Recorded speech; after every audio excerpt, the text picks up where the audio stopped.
Grabe, Medit, hindi raw nagpapahuli.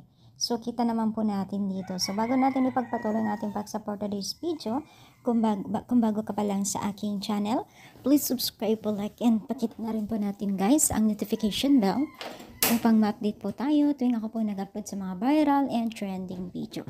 So, alam niyo ba guys na itong usap-usapan ngayon ay talagang mga beneficiaries po ng Team Kalingap ay talaga naman pong nag-i-improve po ng kanilang confidence sa sarili and even na rin po sa mga financial, lahat po no? Sa mga pagiging glow up nila, ganon mga mi. Pero alam niyo, pansin nila itong si Medit na tila daw din hindi rin nagpapatalo sa mga kaganapan sa mga ibang love team. Dahil ito ay nakikita po natin na mayroon din pong mga pictorial at talagang kabog din itong si Medit, no?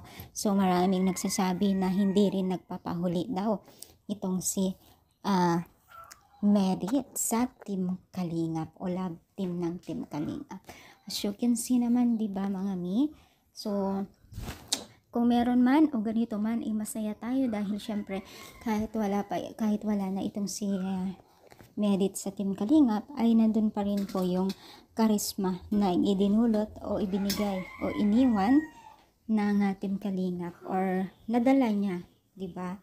So, syempre, lahat tayo ay maging happy kung ano ang kanilang tinatakak na yun dahil syempre, kasama pa rin po ang Team Kalingap na ginamit ng Lord para makilala at humusbong pa ang kanilang pagkatao, diba? So, ganito din kay Carla na napakalaki na rin po ang pagbabago niya sa confidence sa sarili. So, ano masasabi ninyo? I-comment down, palike po ang ating video. Thank you so much. More power guys and God bless all guys.